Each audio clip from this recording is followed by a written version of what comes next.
po tayo guys. Tapos, burger. Here in Santo Tomas. Ayan, na-miss ko kumain dito guys. And one of the biggest burger here in Santo Tomas guys. Ayan, dito yung kanilang place. Ayan o. Ayan, Dambuhalang Burger kung tawagin guys. Ayan, look. Ayan, ito yung area nila dito. Napakaganda. Ayan o, ang sarap ng kanilang burgers dito guys. Ayan o.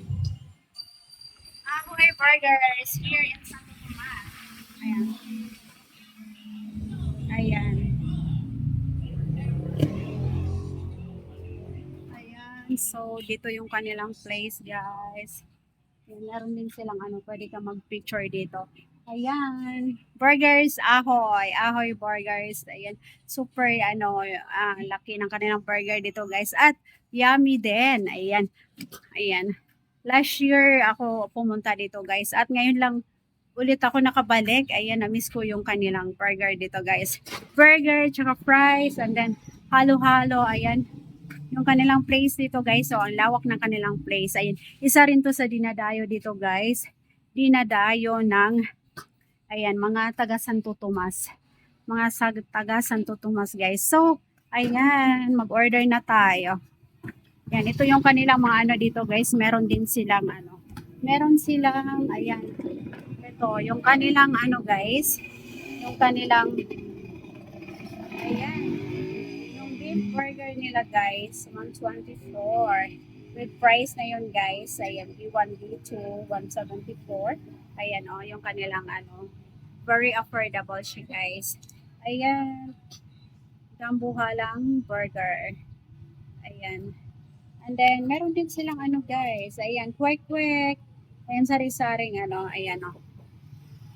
Ayan. Pinoy food siya, guys. Pinoy food. Meron siyang kwek-kwek. Meron din siyang kikiam, squid balls. Kung gusto niyo rin lang din mag-order, guys, sa mga ganon. Ayan. And then, meron siyang, ano, halo-halo. Ayan. Halo-halo ni Pedro. Halo-halo ni Pedro, guys. Buy one, get one na.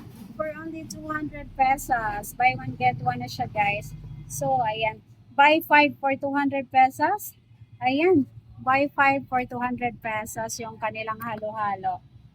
Ayan. Regular size lang po ito, ma'am. Yung halo-halo nyo. Regular tsaka special. Ayan. Bibili ka ng 5 pieces, guys, for only 200 pesos. O, diba? Laking tipid na yun, guys. Ayan. So, ano pa hinihintay natin? Mag-order na kami, guys. Order na tayo ng burger, tapos halo-halo. O, diba? Ayan. Ayan, napakaganda dito ng bayan, guys. Ayan, lalo na sa hapon, sa gabi. Ayan, maganda dito sa gabi, guys. Talagang madami silang customer dito sa gabi. Ayan, dinadayo talaga to ng mga taga Santo Tomas, guys. Santo Tomas, Batangas. Ayan, ang ganda din yung kanilang place dito, guys. Ayan, o, pwede ka rin mag-picture-picture, o diba, ang ganda. Ahoy Burgers! So, ayan, order na tayo, guys. Abangan nyo yung ating burger mamaya, guys, na napakalaki. Giant burger. Ayan, o, diba, yung aking friend doon, guys, busy-busy sa kaka-aura din, no? Picture-picture, o, diba? Ganito talaga tayong mga Pinoy, guys. Hindi mawawala ang picture-picture, o, diba?